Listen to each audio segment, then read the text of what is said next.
va se gêner sur Europe 1. 15h30, 18h, Laurent Ruquier.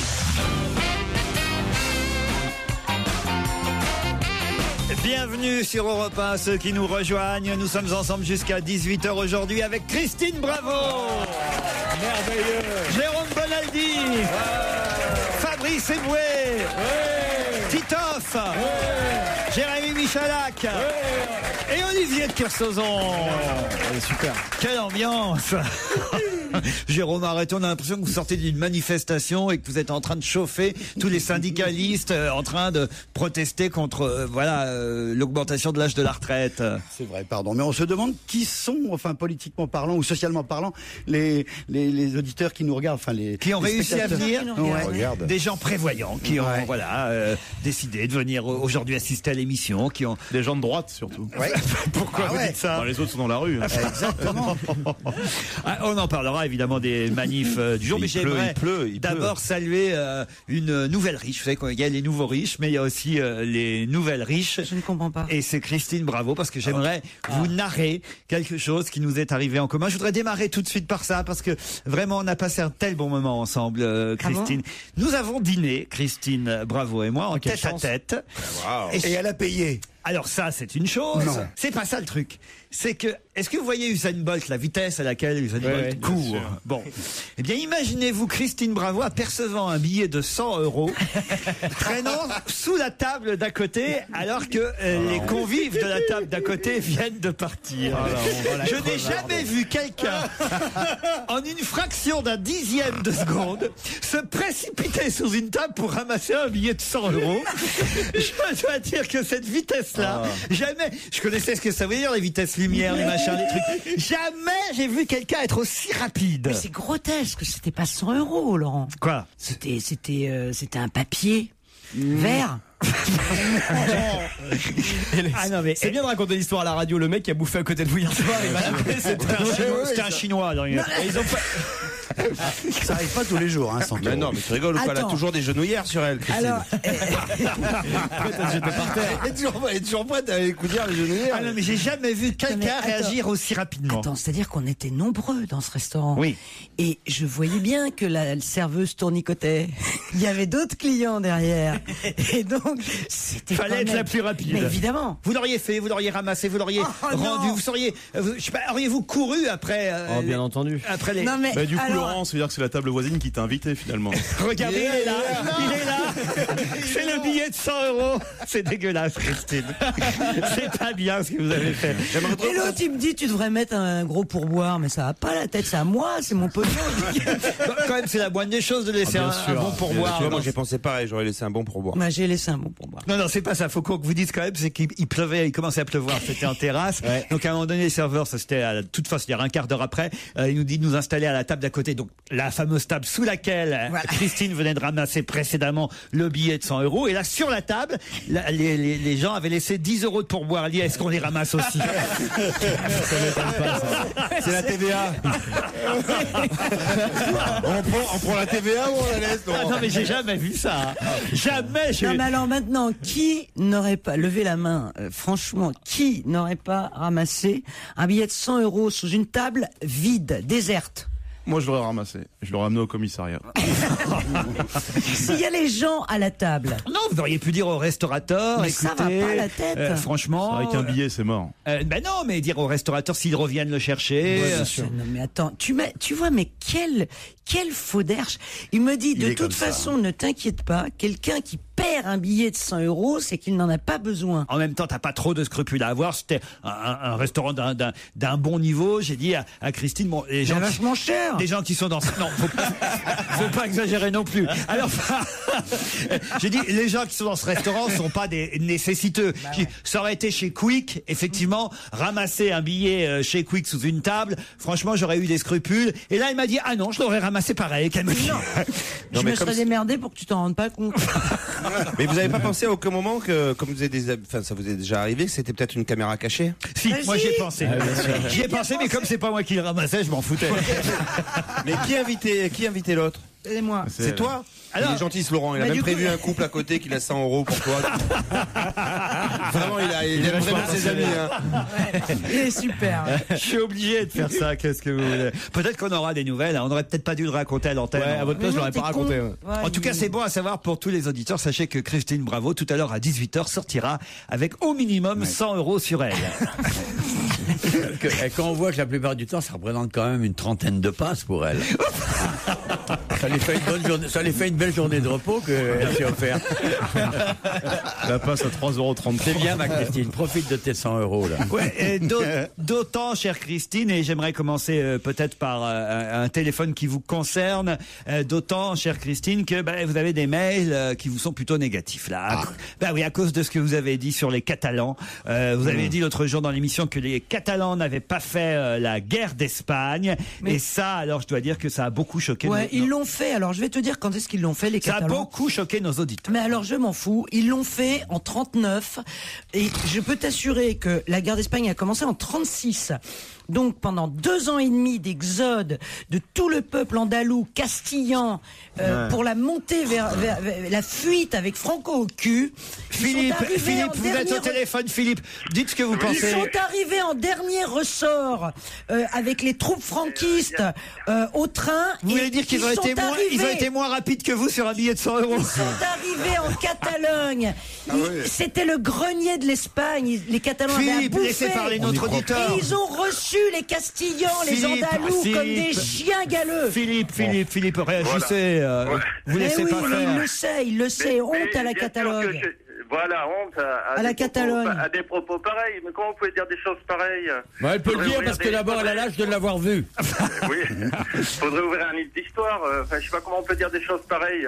Moi, j'ai toute ma famille catalane, bien sûr, donc qui ont fait la guerre d'Espagne. Mon grand-père, 3 frères, 3 combattants, et dont le premier mort en 37, excusez-moi. Combien Pas mieux. en 39. Attendre 39, sachant que la guerre s'est terminée en février. Ils sont engagés. Février 39, et ils auraient fait la guerre pendant un mois et demi. Ils sont engagés. Mais évidemment. Ils sont engagés au moment.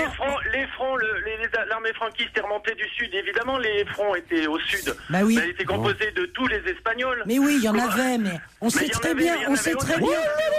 On refait l'histoire. Quand on sait On refait le match. que les fronts catalans font partie des meilleures pages de l'histoire de. Mais oui, de cette mais oui. guerre. Mais Et- c'était tardif. Écoutez, Mais l'engagement. non, mais.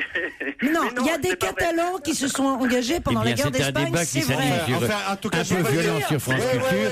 mais France c'est Culture Il y reprend a même des Guerre Allemands d'histoire qui et sont périphérique. engagés. Il y a Merci des Christine brigades Bravo de internationales. ces grands instants de vérité et d'histoire. La semaine prochaine, la Catalogne était en guerre. Philippe, il y a une solution si vous voulez. Si vous donnez 200 € à Christine, elle est prête à dire le contraire de ce qu'elle vient de dire. Non, mais Je veux pas l'empêcher d'être convaincu, mais c'était un petit peu affligeant quand même l'autre fois, sachant que l'émission suivante chez Demorand, il y a un intervenant qui attaque sur la Catalogne également. Ah, mais ça, c'est Donc, pas bien de la part de Nicolas Demorand.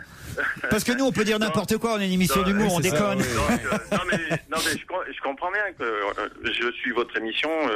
J'aime Non mais bien vous les avez délires. raison, vous avez eu raison, Philippe. J'aime bien les délires, mais bon là. Faut là, pas c'est laisser des Christine. délires, Et puis aujourd'hui, elle est convaincue de ce qu'elle dit en plus. Mais oui, Donc, parce que je sais ça- comment. C'est ça qui est grave.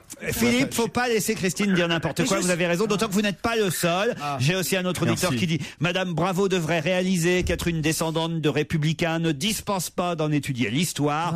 Oh, Oui, je les connais Catalans font chier avec leur indépendance, mais quand elle affirme qu'ils n'ont pas participé à la guerre d'Espagne, qu'elle sache que du fond de l'histoire et de leur Mais tombe, oui. les anciens des batailles de Barcelone, de Teruel, dont beaucoup ont fini dans la Nuève, libérant Paris, l'emmerderaient copieux s'ils n'avaient pas un peu d'éducation. Ouais, Voilà. mais tant Puis je vais mieux. te dire, la saison dernière, le Barça, ils leur ont mis quelque chose au Real de Madrid. Tu vois. Voilà, Titoff ramène les choses à la guerre d'aujourd'hui. Philippe, merci d'avoir été le porte-parole de tous les auditeurs qui voulaient protester contre Christine. Vous nous écoutez tous les jours quand même? Non, mais merci pour. C'est- Moi, je suis dans ma voiture à cette heure-là. on va Je dire. demande, oui, écoutez, je vous demande juste de nous écouter quand Christine n'est pas là. Ça vous va? Non, mais même quand elle est là, c'est pas grave. Bon, tout va bien. On vous remercie, on vous embrasse. Laurent Ruquier et toute sa bande. On va se gêner sur Europe 1. J'ai un téléphone de Martine qui dit Cher Laurent, c'est juste pour vous dire que je m'appelle Martine, que je suis prof de biologie, que je ne suis pas transsexuel et que j'emmerde Fabrice Eboué. Oui, c'est pas Vincent, donc c'est Martine. Alors j'ai aussi une histoire pour Fabrice Eboué, mais je la garde pour tout à l'heure parce que j'ai d'abord un auditeur qui s'appelle Jérôme et qui veut s'adresser à vous, Fabrice. Bonjour Jérôme. Bonjour Laurent. Avec votre compagne, vous êtes vous aussi allé applaudir Fabrice à Liège. Faites partie des 85 personnes qui étaient dans la salle. En fin de semaine. On dit une salle con, c'était une salle con. Haute, hein. Et alors, ça vous a plu, sauf que vous avez raté quelque chose, c'est ça? Oui, en fait, on est arrivé une quinzaine de minutes en retard. Enfin, par chance, nous... Vous étiez les deux noirs de la salle, c'est ça? Du fond? Non. On était ni mixte, ni gay, ni louche, donc à peine remarqué. Par contre, vous parlez en morse là ou il y a un problème dans votre radio? Oui, en fait, je suis un petit peu loin, oui. Voilà, donc en fait, on a raté la... Je vous en prie, monsieur Bayrou, reprenez-vous. Sur la... C'est ça. Donc j'aurais voulu qu'il nous explique ça à l'antenne. Il y avait un running gag, paraît-il, sur la Tunisie et notre ami auditeur, je traduis, le Belge n'a pas compris. Si tu rates le début du spectacle, les running gags, tu les comprends pas. Évidemment. C'est un truc que tu installes au début du spectacle. Voilà. C'est 40 € le 15, 16 et 17 octobre au Bataclan. Pour connaître l'histoire. Il est pas fou, hein, quand même. La blague pour vous, Fabrice, était envoyée par Patrice. Alors, je vous la lis telle quelle, hein, Fabrice. Je vous garantis pas le résultat. C'est un petit singe qui s'échappe d'un tournage d'un téléfilm Sans famille. Vous savez, le fameux téléfilm Sans famille. Et il s'échappe, le petit singe, avec sa casquette et son petit pull à rayures. Et il est un peu farceur, le petit singe. Et il se dirige vers le bois de Boulogne. Là, il aperçoit Fabrice Eboué qui s'affaire avec une brésilienne, le pantalon baissé. Ah oui, c'est tout lui, ça. Hein. Il s'approche par derrière, Fabrice, et pénètre Fabrice Eboué rapidement. Le petit singe se sauve après très très rapidement, encore plus, et il se précipite en haut d'un arbre en ramassant au passage d'un journal pour se cacher derrière. Fabrice arrive tout énervé au pied de l'arbre et fait « dis donc, toi là-haut, t'aurais pas vu passer un petit singe ?» Et le petit singe caché derrière son journal dit « Ce serait pas un petit singe avec une casquette et un pull à rayures qui t'a sauté il y a 5 minutes ?» Et Fabrice qui fait quoi? C'est déjà dans le journal. Voilà. Bon, elle est pas neuve. Ah non, ça peut marcher qu'avec Fabrice. Mais mise en situation, elle est pas mal. Vous nous parliez la semaine dernière de la beauté de la présentatrice du journal décalé sur iTélé. J'ai regardé, nous dit Cédric. Bonjour Cédric. Oui, bonjour Laurent, bonjour à tous. On vous a attiré sur iTélé alors? Oui, effectivement, vous aviez tellement bien vendu cette journaliste que... Anne-Solène Hatt, elle s'appelle. J'ai été vérifié, effectivement, elle est pas mal. Oh le sale. Mais vous dites que vous avez trouvé mieux. Oui, alors moi je suis un fan de Émilie Bess. Il est très dangereux, lui. Il respire, tu sais. Et il y a la petite aussi sur Canal qui fait la météo, qui est sympa. Émilie Bess, elle s'appelle. C'est qui, elle? C'est qui? Émilie Bess, oui, tous les midis sur Canal+, c'est le journal de Bruce Toussaint. Et qu'est-ce qu'elle fait dans le journal de Bruce Toussaint? Et dis-moi, ils te font des prix chez Kleenex ou pas? Oh non. Celle-là. Donc vous conseillez à 12h45 Canal+ pour voir Émilie Bess, c'est ça Cédric? Oui, moi je la trouve vraiment top des tops, quoi. Je m'insurge, dit Sébastien, sur la manière dont vous traitez Jérôme Bonaldi. Et on a Sébastien au téléphone. Vous voulez prendre la défense de Jérôme, Sébastien, je crois. Oui, bonjour. Pourquoi? Laurent, vous trouvez qu'on maltraite Jérôme? Oui, parce que déjà, premièrement, je trouve que Jérôme, c'est un peu un extraterrestre dans le monde radiophonique, parce que je connais pas sa formation d'origine ou quoi que ce soit, mais il fait tellement vrai par rapport aux autres. Enfin, c'est pas une critique pour les autres, mais voilà. Donc le pauvre Jérôme, assailli de toutes parts lors de l'émission. Vous dites que c'est certainement la personne Laissez-le parler. La plus curieuse et avide de connaissances de notre équipe. Vous dites il retient tout ce qu'il lit ou entend. Les infos les plus connes et les plus inutiles remontent à la surface de sa poubelle cognitive de par leur légèreté. C'est ça ce que vous vouliez dire? Oui, alors là, je m'étais un petit peu égaré. Non. J'ai fait le mail. Oui, Non, parce non, que ça, mais, c'est dans le premier mail que vous m'avez envoyé. Et il était exactement 23h46 quand vous avez envoyé ce mail. Il était ivre-mort. Et 6 minutes plus tard, nous avons reçu un mail, j'en ai la preuve, 23h52, et là, vous mettez rectificatif, Bonaldi est vraiment con. Non. Qu'est-ce qui s'est passé entre 23h46 et 23h52, Sébastien? Il a dessoulé. bon, là, vous avez deviné que j'écoutais en podcast. Ouais. Et donc, voilà, c'était, vous parliez du livre de Tony Blair, je crois, l'autre jour. Et bon, voilà, je trouvais, j'ai de tout cœur avec Jérôme. Parce que C'est bien, tu l'as trouvé peut, génial pendant 6 minutes. C'est un début. C'est un record pour Ah non, lui. mais et donc bon, voilà, j'ai écrit ce mail dans la colère, voilà, au moins un message sérieux par rapport à tout ce qui est. Voilà. Et après, vous avez compris qu'Olivier de Kersauzon et moi avions raison, en fait. Et bah oui, en fait, ouais. On va vous remercier pour vos commentaires, Merci. mon petit Sébastien. Sébastien, merci. Et continuez De rien, Jérôme. à nous écouter en podcast, d'accord? Merci. En revanche, ne nous appelez plus, hein. Mais continuez à nous écouter. Eddie Mitchell, l'esprit Grande Prairie sur Europe 1. C'est le premier extrait de son tout nouvel album, Comeback. Je sais pas pourquoi ça s'appelle Comeback, parce qu'il est jamais vraiment parti, Eddie Mitchell. Mais le nouvel album sortira le 18 octobre. Christine, on la sent perturbée depuis cette affaire du billet de 100 € qu'elle a volé. Elle se demande ce qu'elle va en faire. Je l'ai volé au caillou. Non, mais bon, vous auriez pu faire un effort, le donner à la Faire un serveuse. effort, non. À la Ligue contre le cancer, enfin je sais pas, un truc, faire un Attends, geste j'ai pas quoi. encore La dit. Ligue amicale des Catalans. un truc Vous l'auriez ramassé, vous, Olivier, le billet de 100 €? Non, j'aurais dit au serveur. Ouais, c'est ça. Vous auriez appelé le Il serveur. a plus besoin que de ça que moi. Quoi. Voilà, Non, Christine. j'aurais dit au serveur. Ouais. Bravo, Olivier. Ça c'est pas une pourriture. Attends, Voilà. le mec qui vit en Polynésie, il voyage en première et tout. Bien sûr qu'il va le laisser au serveur encore heureux. Tandis que toi, Voyez, Toi, tu vis dans la misère. Bah ouais, je vais pas Pauvre en petite Polynésie. Regarde son sac à main, il vaut à peine 10 000 €. Christine, bravo, elle joue vraiment les pouilleuses.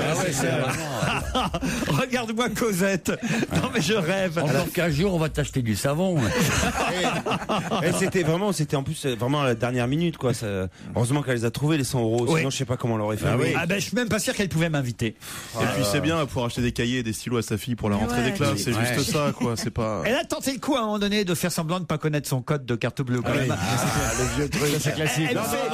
Elle me fait le coup à chaque fois. Ah, bon, maintenant, ce qu'elle sait pas, c'est que maintenant j'ai compris. Avant, au bout d'une minute, je sortais ma carte. Je dis bon, ça marche pas, tant pis. Maintenant, je la laisse insister quand même. Maintenant, tu connais T'as son vu, je code. suis arrivé. Mon code. Ah, alors évidemment, la tradition, c'est qu'à chaque jour, je vous raconte des blagues envoyées par les auditeurs. J'ai tenté le coup avec la blague du petit singe. Ça n'a pas marché. Je n'ai absolument pas envie de recommencer. Je préfère maintenant les auditeurs les laisser faire. C'est-à-dire que Jacques, vous allez prendre le risque inconsidéré de raconter vous-même la blague que vous m'avez envoyée et vous assumerez, Jacques. D'accord? Ouais, ça Oui, sent la tout à pause. fait, oui. Et si jamais vous ramassez un succès, putain, j'ai les boules. Vas-y Jacques, on est avec toi. Allez-y, Jacques. Bonjour à tout le monde, bonjour à toute l'équipe et gros bisous à Christine entre autres. Ah ouais, maintenant qu'elle est riche, hein. Maintenant qu'elle est riche, t'es maintenant pas- qu'elle a des sous. T'es je pas à pense tourner que- manège, hein? Il est venu pour pécho, lui. Alors donc, c'est une fort belle femme qui se promène dans la rue avec deux magnifiques chiens.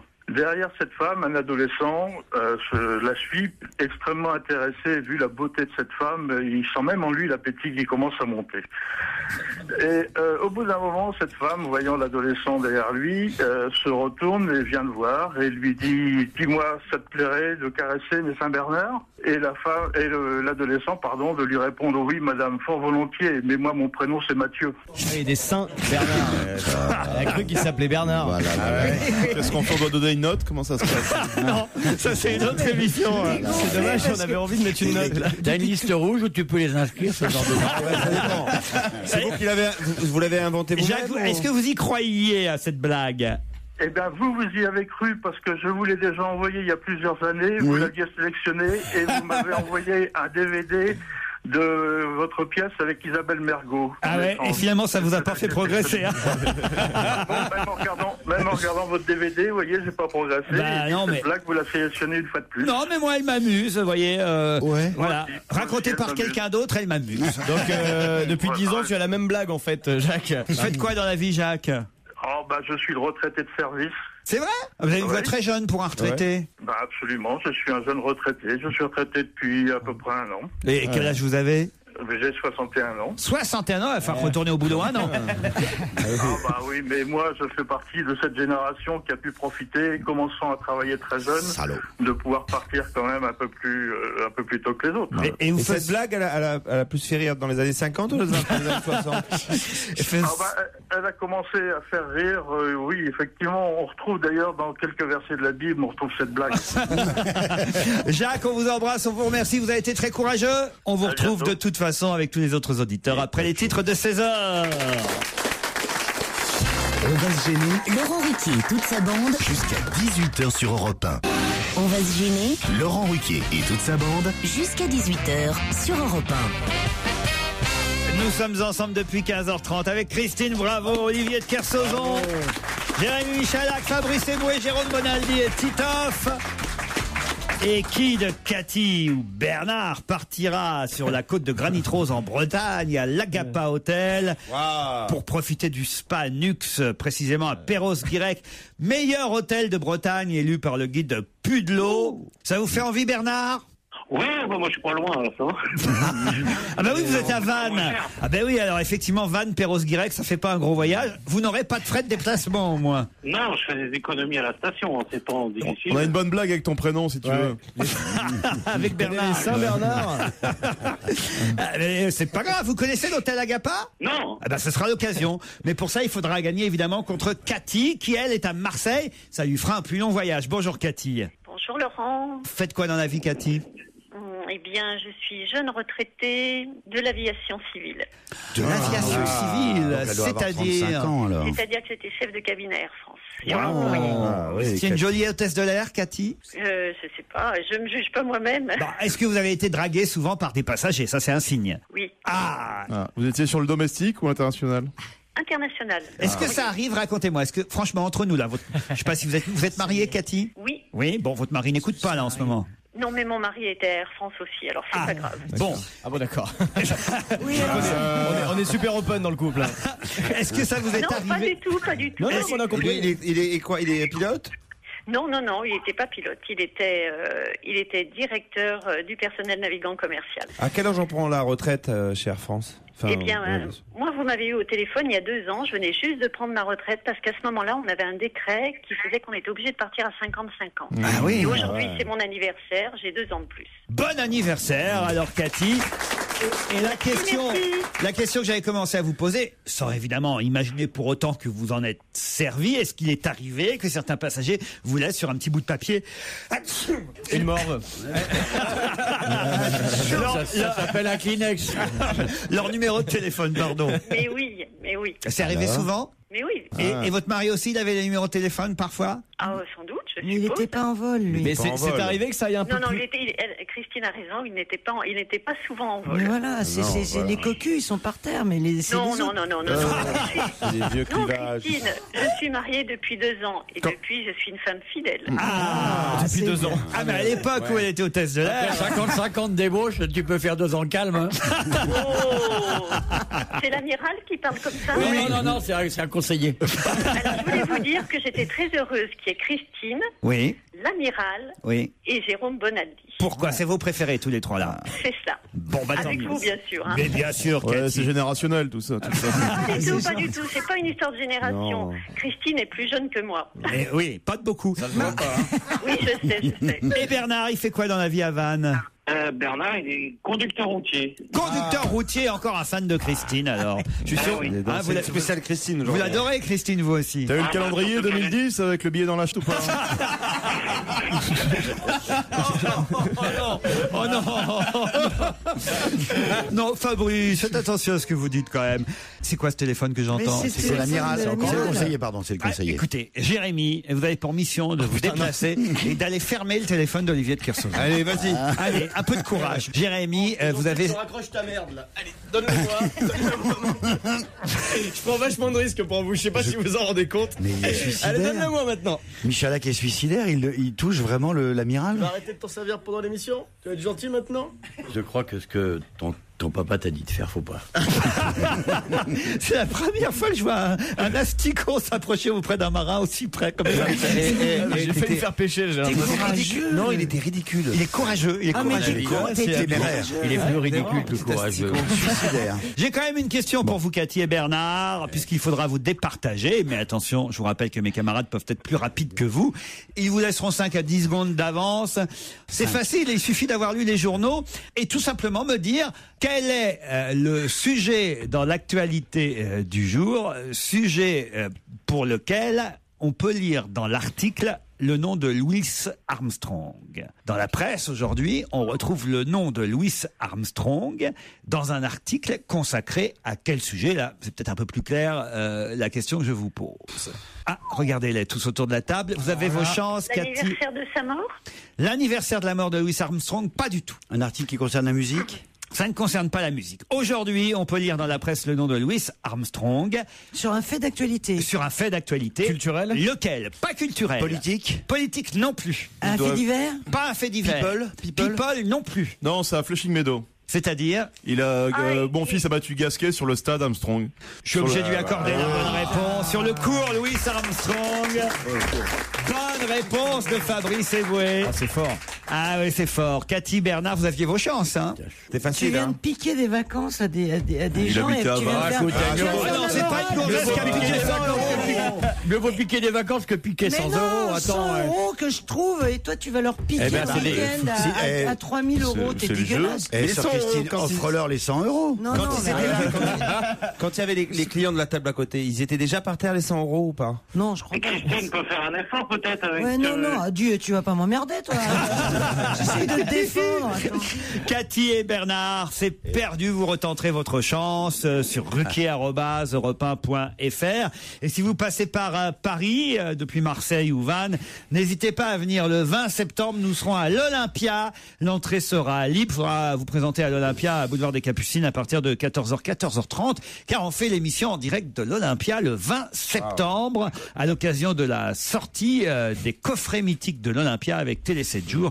Et nous aurons des invités exceptionnels, en l'occurrence la chanteuse Zazie. On vous embrasse, Cathy et Bernard. On va se gêner, présenté par Laurent Ruquier. 7 jours sur 7 sur Europe 1. En semaine à partir de 15h30 et le week-end dès 16h. Qui, tous les vendredis, au bar tabac en bas de chez lui, dans le 14e arrondissement de Paris, joue à l'euro-million? Qui, tous les vendredis? Gérard, un ami à moi. Ah ben non, c'était un copain à vous, je ne poserai pas la question. Si je vous en parle, c'est parce que c'est intéressant, évidemment. C'est bien Dans que le 14e. dans le 14e arrondissement, Eric Woerth. pas Eric Woerth. Tu peux me donner la François-Marie Bagné. Qui a dit quoi? François-Marie Bagné. Non. Domenech. Raymond Domenech. Bonne réponse de Jérôme Bonaldi et Fabrice Eboué. Mais attendez, excusez-moi, mais on s'en tamponne, on s'en fout, quoi. Mais non, on s'en fout pas. Il joue à l'euro-million, l'ancien sélectionneur. C'est que vraiment, c'est la déprime totale, quoi. Franchement, il a plus rien à faire pour jouer à l'euro-million. Je suis sûr que même à l'euro-million, il fait des erreurs tactiques en cochant. Il fait une croix à côté de la case, tu sais, dans le Que pour une fois, il fasse le bon choix. Vous me confirmez qu'il est dans le 14e arrondissement, Christine? Non, pas du tout. Il n'est pas dans le 14e. Mais si, il est dans le 14e. Non, il n'est plus dans le 14e. Son bar tabac est peut-être dans le 14e. C'est très très étrange votre info parce qu'il a effectivement habité dans le 14e, mais c'est plus le cas. Ah bah c'est dans le journal du dimanche que c'est écrit. Ouais, bah alors peut-être qu'il retourne dans le 14e. Il habite à Deauville, un bunker maintenant. Est-ce que vous avez des nouvelles alors de Raymond depuis? Ils vont très bien. C'est vrai? Ils vont très bien. Avec Ils sont sereins, ils sont tranquilles. Oui, ils sont en sûr. France? Mais enfin. Ils sont sereins depuis le dernier match de l'équipe de France ça. ou Ça va mieux. Je ne pas de ça avec eux. Il va regarder le match ce soir, Raymond, ou pas? Écoute, j'en sais rien. Avec des peut-être. Kleenex aussi au cas où ils perdent. Je trouve que c'est terrible dans l'état où est l'équipe de France actuellement. Jouer à Sarajevo, je trouve qu'il y a un signe du destin. C'est c'est le truc, tu sais, totalement détruit. tu vois. Les Bleus à Sarajevo. Et bientôt à Grosny. C'est vrai, ça. Leur prochain match de qualif, c'est à Kaboul, je crois. Non mais t'as vu quand Laurent Blanc est arrivé, il y avait une sorte d'enthousiasme général. Ouais. Tout le monde a dit c'est formidable, c'est formidable. putain, ils ont fait un match et vous êtes déjà en train de leur tomber Non, dessus. puis, entre les deux, il y a quand même la FFF qui a cassé les pattes de Laurent Blanc, quand même. La fédération en disant, bah non, tout le monde est puni et vous n'aurez pas le droit de jouer. Bah attends, moi je suis pas spécialiste du foot, là, bah, j'en sais rien. Je dis non, mais simplement... Bonaldi non plus, et ça n'empêche pas de nous faire chier. Dans François, on apprend aujourd'hui que les Espagnols ont réglé un problème que nous n'avons pas encore réglé grâce à un logiciel qui leur permet... C'est pour compter le nombre de manifestants. Pour compter le nombre de manifestants. Wow. Excellente réponse de Fabrice Leboué. Il ne doit pas y en avoir beaucoup en Catalogne. Hein.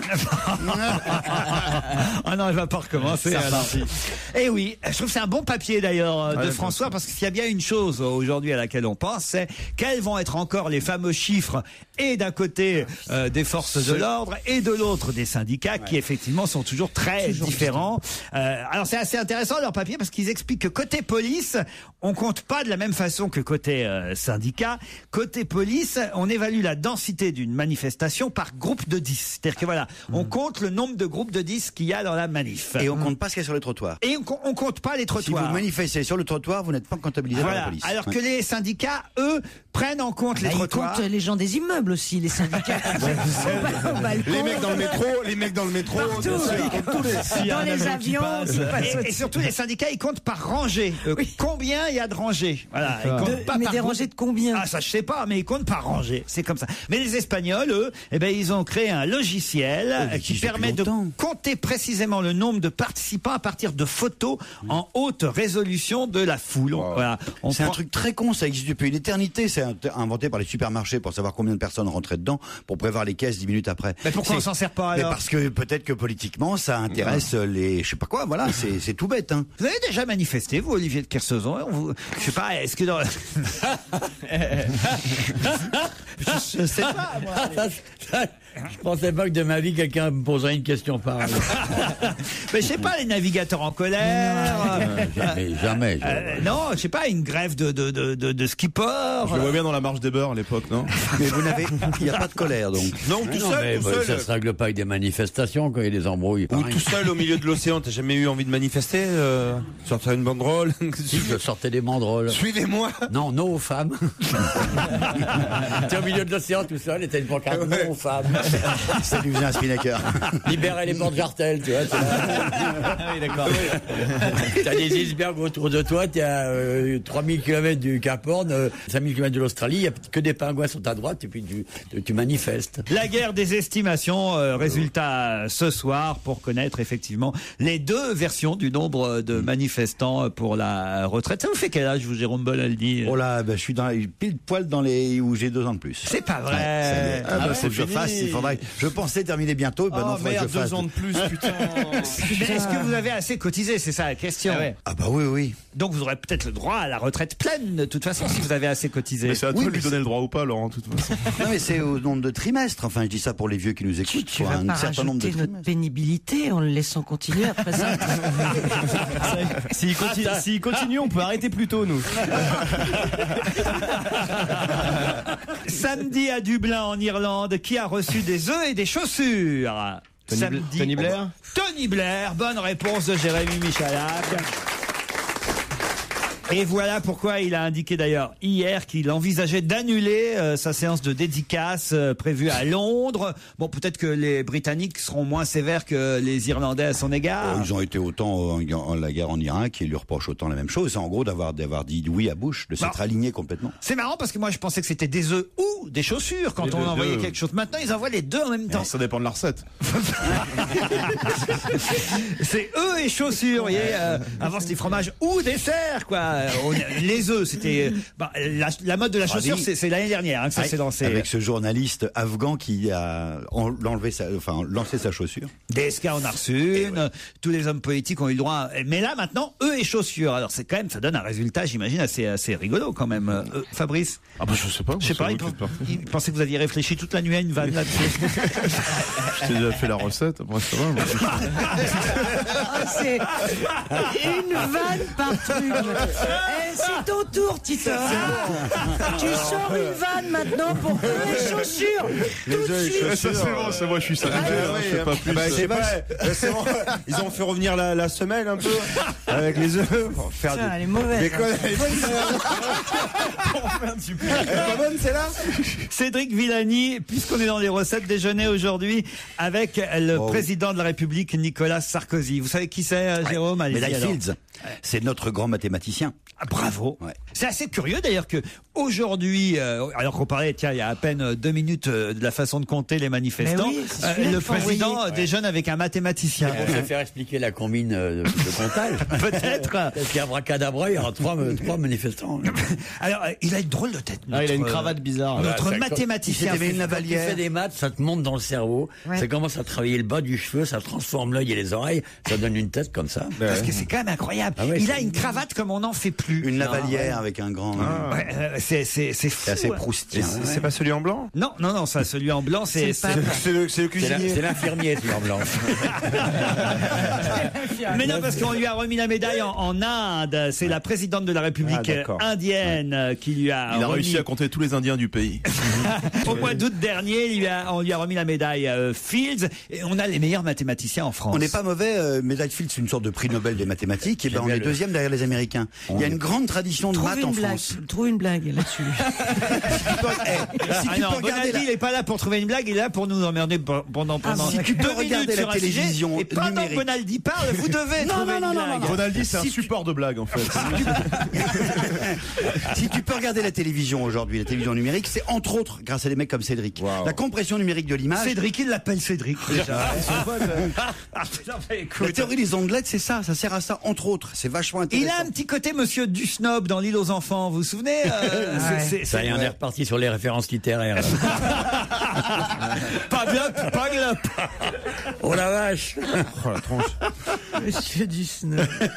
Et regardez ça, Julie et le jardinier. Ah bah voyez, vous aussi, elle s'est fait piéger. Le temps De l'île aux enfants. Bon allez, non, arrêtez-vous.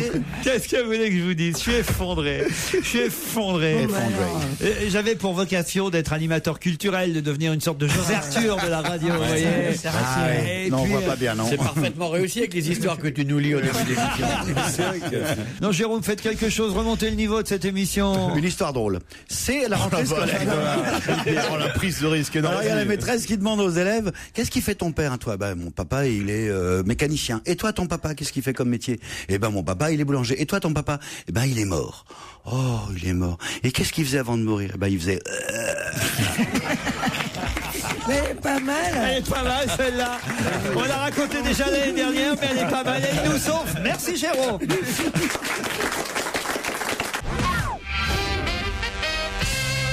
Pourquoi reparle-t-on aujourd'hui dans la presse de Franklin Roosevelt et surtout qui s'est comparé à lui? Franklin Delano Roosevelt. Exactement. Franklin Delano Roosevelt, c'est bien de rappeler ce que veut dire le D qu'on n'a jamais en entier quand on parle... Delanoé. Non, aucun rapport. Mais effectivement, quelqu'un se compare à Franklin D. Roosevelt. Là, j'ai un vent d'Amérique qui m'arrive dans les oreilles. Recommence comme c'est beau. Franklin D. Roosevelt. Et ferme les yeux, on voit les grands espaces. Continue. Voilà. T'es à Yellowstone. Ah putain. On est à Yellowstone. Attends, j'entends encore les murmures des Indiens dans les collines. Refais. Franklin D. Roosevelt. Je suis en train de descendre le Colorado, moi. Avec un Ruquier, le monde à votre portée. Ruquier, les voyages chez vous. La voix qui entraîne au bout du monde. Ruquier, le merveilleux dans les syllabes. Le premier... Non, là, j'allais le dire, dites donc. Alors, Le Premier ministre. Ouais. C'est le Premier ministre russe. Oui. C'est Poutine, en fait, qui dit: ouais, Roosevelt, il est revenu après et se fait réélire, et pourquoi pas que je ne reviendrai pas en 2012. Voilà, et il vient de nous refaire le coup, il savait depuis 5 minutes. Et il vient de s'en souvenir. Et il vient de s'en souvenir. Ah non, mais vous êtes vraiment con, Bonaldi. Qu'est-ce qui m'en mal? Qu'est-ce qui m'en mal? Non mais vous êtes Ah, toi, tu chiant. vas pas souvent tromper ta femme. Hein, parce que Vous vous trompez. Moi, je suis à côté de lui et je le regarde. Ouais. C'est pas du tout comme ça qu'il fonctionne. Ah, il fonctionne comment? Vous donnez la question. Oui. Il comprend. Il comprend. Il sait, mais il faut qu'il comprenne. Et une fois qu'il a compris, Il se dit, ah non, non, il dit, mais on voit incuber, ça met 7, 8, 9 minutes. Il a l'œil hagard, le cheveu qui vrille et tout ça, et il est en train de comprendre. Mais il n'y a pas de doute, c'est juste un truc, il est là comme on prend un œuf, tu vois. Comme on prend un œuf. Ah oui, ça sort d'un coup, tu veux dire. Bonne réponse de Jérôme Bonaldi, en tout cas. Effectivement, on se souvient qu'il pouvait pas se représenter après 2 mandats consécutifs. Voilà pourquoi il a laissé la place à Medvedev. Mais là, maintenant, il envisage de se représenter. Et voilà pourquoi il se compare effectivement à Franklin Roosevelt, qui avait fait, lui, 4 mandats. 4 mandats, Franklin Roosevelt. Sans faire une pause, contrairement à nous maintenant. Il en reste 1 million en France. C'est assez étonnant. 1 million utilisé dans l'Hexagone. Jérôme, je sens... Utilisé ? Oui, utilisé. 1 million de manifestants? Non, non, non. Et c'est assez surprenant. C'est Libération qui consacre 2 pages entières aujourd'hui à ce phénomène. 1 million sont encore utilisés en France, alors que Pourquoi vraiment... encore ? Des prostituées? Encore, parce qu'on ne l'imaginait pas qu'il y en avait autant. Bah, c'est mal donc. Non, c'est pas mal du tout. C'est vivant? Ce n'est pas vivant. Ah, C'est des métiers? des toilettes sur les pas de porte. Non, pas du tout. Des Vespasiennes? Pas du tout. Et je suis sûr que Jérôme Bonaldi, lui, il l'utilise encore. C'est bon c'est le genre. Un bec de gaz? Un blaireau. Mais non, pas un blaireau. Un moteur Stirling?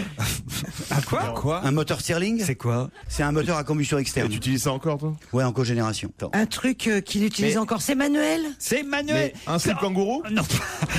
En tout cas, Pierre Bénichou s'en sert encore. Ça, Un c'est couteau sûr. l'économe. Un pyjaveste. Un pyjama. Mais non, pas pyjaveste. Un quoi? Un pyjaveste? Un bob. Pierre, il a ça. On en a nous aussi ou il y a que Jérôme qui en a? Non, mais je pense que vous en avez C'est eu. pour se raser. Est-ce que on toi en a tu eu. t'en sers? Non, bah non, quand même, il y a bien longtemps. Je sais même pas si j'en ai eu un. Oui, au tout début, j'ai dû en avoir. Au tout début de quoi? Bah, quand c'est sorti, quand ça a existé. Un yo-yo? Ça date de quand? Pas un yo-yo. Il y aurait un million de... Un Minitel! Un Minitel. Bonne réponse de Fabrice Eboué. 1 million, il en reste. 3615, code Non. indestructible. C'est le titre de Libé aujourd'hui. Minitel rose annuaire. Encore Malgré sans sérieux. Internet, eh bien, 1 million de petites boîtes marron qui sont encore utilisées en France. 1 million de Minitel dans l'Hexagone. Bah oui, on s'en sert pour les pages jaunes, le célèbre annuaire 3611, Oui. qui comptabilise encore 12 millions de connexions par an quand même. Mais c'est Ah, bah, payant. Et Puis il y en a, ils doivent être là, tu sais, ils doivent être, t'as vu mon ordinateur, Mais non, ils moi, je pensent pense- qu'ils ont un ordinateur, je suis sûr. Moi, je m'en sers. Effectivement, il a raison, je m'en sers. Il y a pas mal d'utilités. La première, Par exemple tu peux le faire sur l'ordinateur. Il y a une émulation e-internet qui existe. Et voilà. Exactement, vous avez raison de le dire, la moitié des connexions se fait à partir d'Internet. C'est-à-dire que Oui. c'est assez curieux, les gens vont sur Internet pour utiliser le Minitel. Oui. C'est-à-dire Attends, qu'ils font e-Minitel. Vous savez pourquoi?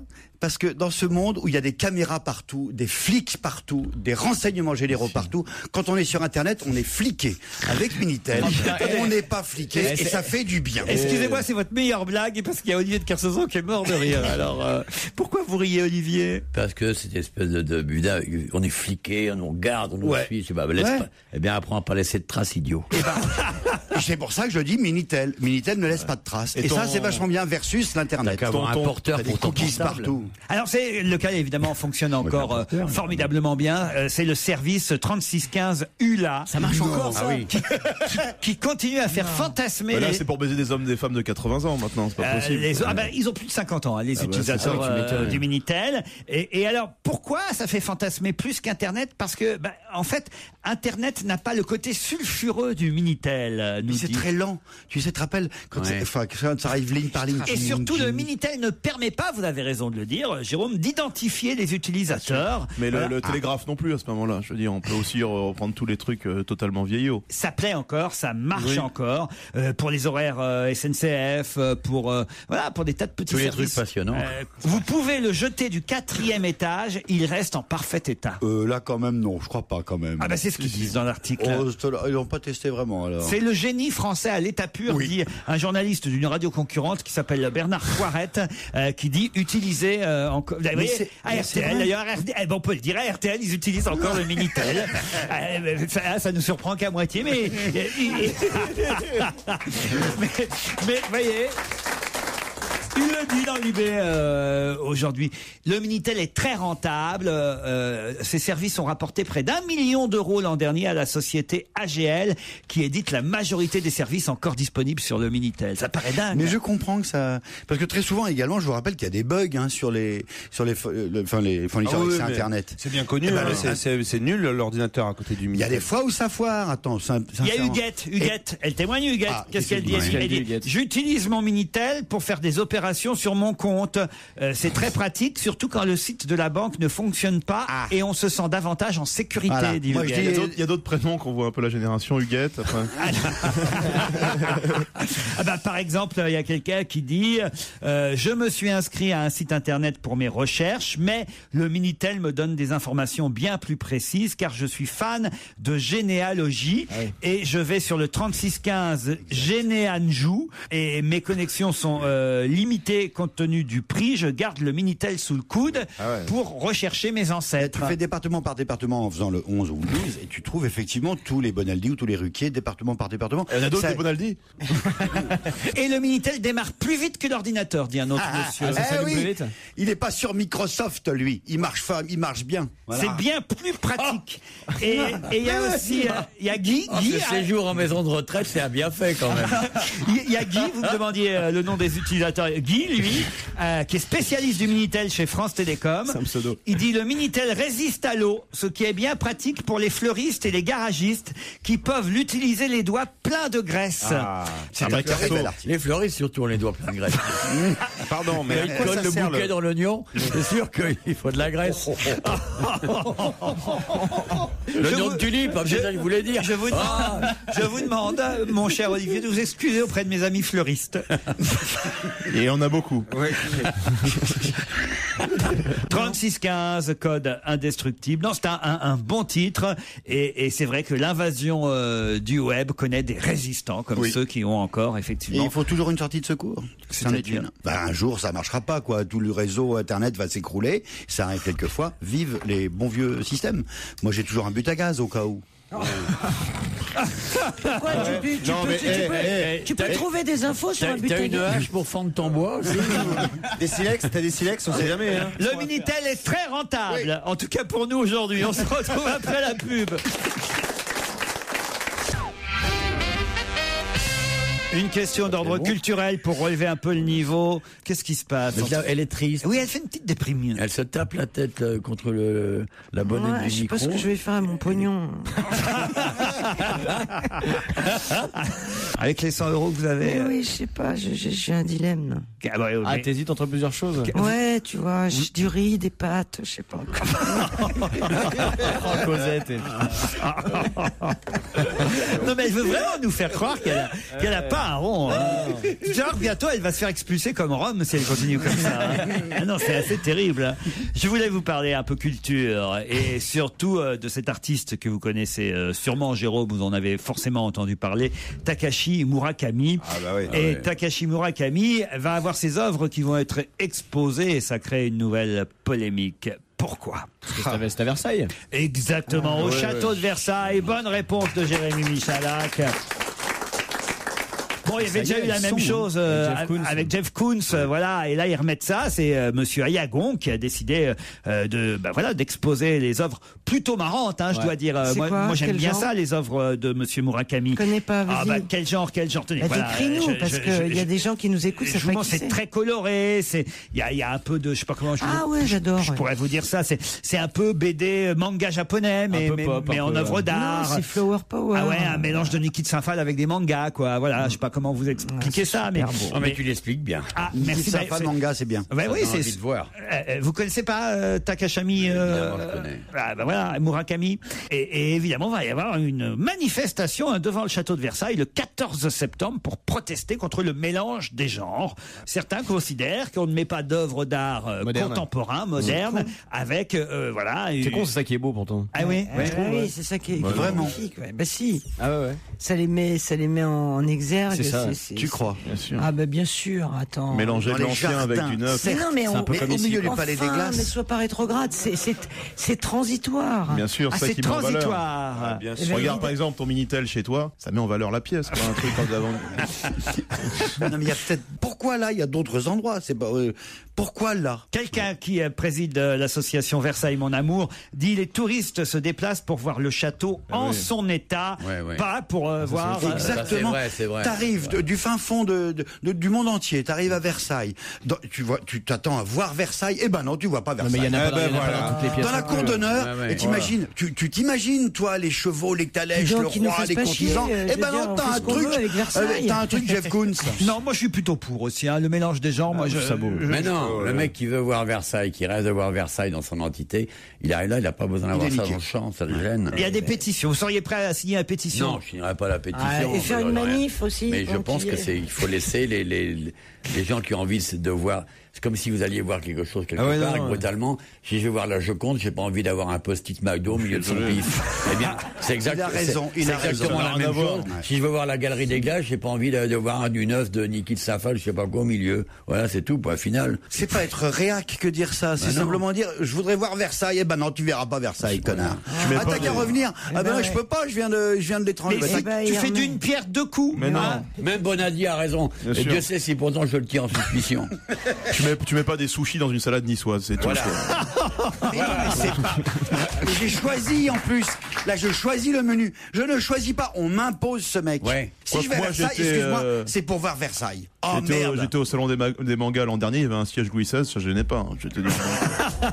C'est vrai, ça marche dans les deux sens. Regardez la jolie pyramide au milieu de la cour du Louvre. C'est le même débat. Mélange d'anciens et de nouveaux. Regardez votre présence ici, Olivier, avec. Au milieu de toutes ces bombes sexuelles, ça dérange pas. Quoi, avec Jérémy Michalak, mélange des genres. Plus on est différent, plus on apprend l'un de l'autre, Olivier. Une ville comme Saint-Malo qui c'est beau de l'extérieur. Saint-Malo qui est en bas. Là, vous parlez à un Malouin, quasiment. Oui, non, mais c'est presque. En fait, à vrai, c'est un Malouin qui a pas eu de chance. On est bien d'accord.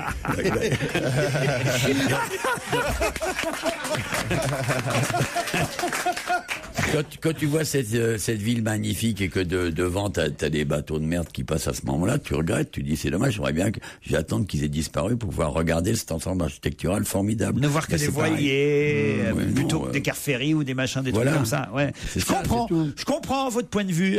C'est une réclamation timide de gens qui n'ont pas la capacité mentale d'absorber tous les décors en même temps. Jean-Jacques Ayagon qui dirige on le connaît l'autre. Le château de Versailles, qui fut ministre de la Culture, monsieur Ayagon.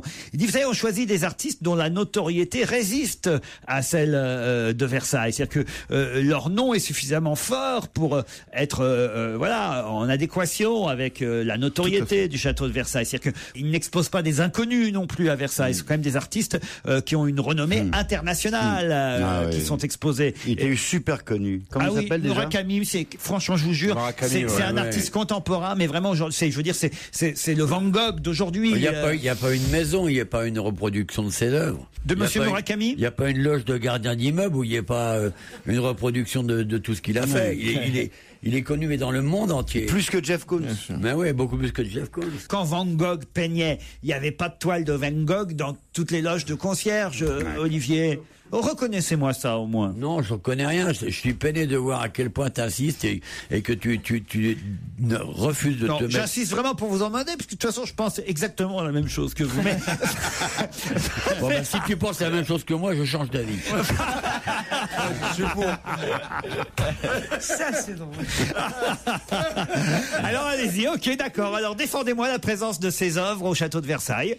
Mais Versailles, c'est un exemple de ce qui doit être fait et présenté au monde. Donc je ne vois pas pourquoi on ne profite pas d'avoir des artistes internationaux pour venir se mêler à cet élan qu'a donné Louis XIV à l'époque. Des Français montrant au monde ce qu'est l'art et la culture. Voilà. Et toutes les réactions inverses ne sont que réactionnaires et tristes. C'est formidable. Versailles, c'est un exemple.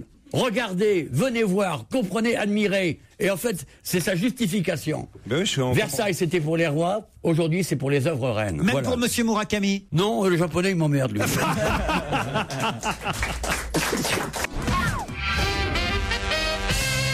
Qui a décidé de devenir footballeur professionnel d'ici 3-4 ans, c'est-à-dire à l'âge de 27-28 ans? Enzo Zidane? Non, Enzo Zidane, il est plus jeune. Non, c'est une femme. C'est pas une femme. Ah, dommage. C'est un Français. Ce n'est pas un Français. C'est un sportif qu'on C'est connaît le dans fils un de autre... Maradona. C'est un mec qu'on connaît dans un autre sport. C'est quelqu'un qu'on connaît dans un autre sport et qui dit voilà, je me donne encore 3 ans et je deviendrai footballeur professionnel. C'est un champion dans son sport. C'est un champion dans son champion sport. international. Le fils International. Le fils Kadhafi. Pourquoi le fils Kadhafi? Il a fait du 200 à l'heure sur les Champs-Élysées, la mobile. Eh bien, il y en a un qui est footballeur, qui est déjà, footballeur c'est pour ça. aussi, mais c'est pas lui. C'est un tennisman? Non, pas un tennisman. Qui va devenir footballeur professionnel, si on en croit On le c'est connaît. dire. Il dit, je me verrais bien en footballeur, je me sens capable de devenir Ah, un des joueurs de l'équipe de professionnel. France? Ça pourrait, mais non. Et actuellement, c'est un joueur d'un sport collectif, Non, individuel. individuel. Tennis? Tennis, non. Patinage Skieur? artistique? Non. Il y a de la- golfeur. Basket. Il y a des balles. Il y a des balles. Non, pas de C'est balle. un noir. Oui. Un athlète. Oui. Usain Bolt. Usain Bolt, bonne réponse de Jérémy Michalak. Ah, ça, c'est Au hasard. phénoménal. C'est pas mal, Au ça. hasard. Alors, je vais vous dire, si jamais il devient footballeur professionnel, imaginez qu'il sache un peu manier le ballon, va falloir un bon arrière latéral pour pouvoir le rattraper oui, ça, c'est sûr. quand il va commencer à courir, le gars. Ce qui serait marrant, c'est qu'il soit gardien de but. Ce serait idiot. Ça serait idiot, ouais. Pas tant que ça, parce qu'il y a Si, une la détente détente, phénoménale la aussi. détente, bah ouais. ouais. Pardon, mais il parle de football ou de... C'est pas du football américain par hasard? Ah, le soccer. À mon avis, Là, c'est là, ça. il y a parce besoin de coureurs. Ah ouais, ouais, Là, il y a ouais, besoin de Parce coureurs que très, très vite. ça s'est produit plein de fois, ça. J'avais pas Que ce pensé soit à du ça. football américain et donc. Bah ouais. Là, il a besoin de boum. courir vite, Et là, ouais. après, là, il faut le Ouais, c'est du rattraper. foot là. US, t'as raison. J'avais pas pensé à ça. C'est une belle remarque. Ah, de bah notre écoutez, ami Tito. je m'investis comme un fou. Hein. Par quoi Moll veut-il remplacer les copilotes? C'est la question suivante, juste avant Serge Liado. Oui, vous le savez Par les hôtesses de l'air. Par les hôtesses de l'air. Bonne réponse C'est atroce. de Christine, bravo. C'est qui, Ils sont Moll? pas bien, hein. Provoque. Alors Moll, non. c'est Michael Michael O'Leary. O'Leary qui est le patron de Ryanair, Tu voyages encore, là. Hein. la compagnie aérienne low cost. C'est marrant, tu dis low cost, mais non, il faut qu'ils disent low cost. Tout le monde. Low cost. Michael O'Leary. On entend le galop des chevaux quand tu dis ça. On est en Irlande. Ah oui, hein? Et Michael O'Leary. Eh ben, il dit voilà, nous n'avons besoin que d'un seul pilote dans nos avions. Supprimons le copilote et laissons ces foutus ordinateurs piloter l'avion. Et si jamais le pilote fait un malaise, eh ben on aura toujours les hôtesses de l'air qu'on formera préalablement. Qui sont déjà un peu formés d'ailleurs, mais c'est une provocation. C'est le même qui avait dit bientôt pourquoi pas faire payer les chiottes, pourquoi pas des places debout dans les avions, mais c'est évidemment impossible. De toute façon, là, un pilote, un seul, c'est pas possible, c'est réglementairement interdit. Ah oui. On y viendra peut-être par souci d'économie. y viendra. C'est vrai qu'une hôtesse de l'air. Regarde, dans les chemins de fer, dans les années 30, il y avait un mec qui ouvrait la porte, qui jetait le charbon, qui refermait la porte. différent. Il y avait un agresseur, il y avait un chauffeur et tout ça. Maintenant, il y a un mec qui dort avec à 300 à l'heure sur l'ordinateur. Parce qu'Olivier et moi, on a joué dans La Bête Humaine, alors on sait de quoi on parle. Nous, on a pris la vapeur à 60 degrés sur le museau. Mais c'est vrai que Lui, il a pris la vapeur, j'ai pris la voile. Et puis après, on a changé. C'est ça.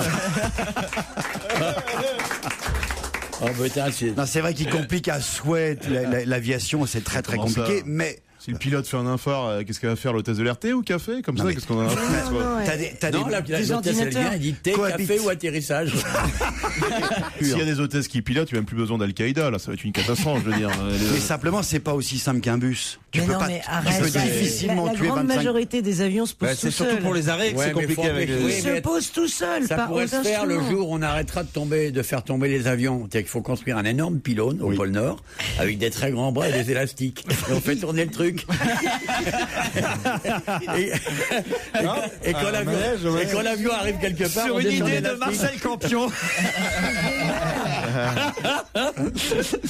Serge Liado est au téléphone pour nous fâcher avec un jeune chanteur qui a fait un tabac cet été avec Demain j'arrête. C'est Ben l'oncle Soul. Oui, il a surtout fait un tabac avec Soulman. Hein.